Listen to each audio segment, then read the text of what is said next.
വരും മണിക്കൂറിൽ കേരളത്തിലെ തൃശൂർ, പാലക്കാട്, പത്തനംതിട്ട, മലപ്പുറം, കോഴിക്കോട്, വയനാട് ജില്ലകളിലെ ഒറ്റപ്പെട്ട ഇടങ്ങളിൽ മഴയ്ക്കും മണിക്കൂറിൽ 40 കിലോമീറ്റർ വരെ വേഗതയിൽ കാറ്റിന് സാധ്യതയുണ്ടെന്നും കാലാവസ്ഥാ വകുപ്പ് അറിയിച്ചു. ദക്ഷിണ കൊറിയയിലുടനീളം 30ലധികം സ്ഥലങ്ങളിൽ കാട്ടുതീ പൊട്ടിപ്പുറപ്പെട്ടു. 4 പേർ മരിച്ചു, നിരവധി പേർക്ക് പരിക്കേറ്റു.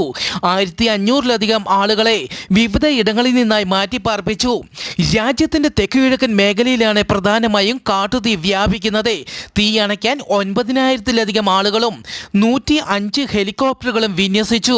ചിലിയിലും 19ലധികം സ്ഥലങ്ങളിൽ കാട്ടുതീ പടർന്നു പിടിക്കുന്നതായി റിപ്പോർട്ട്.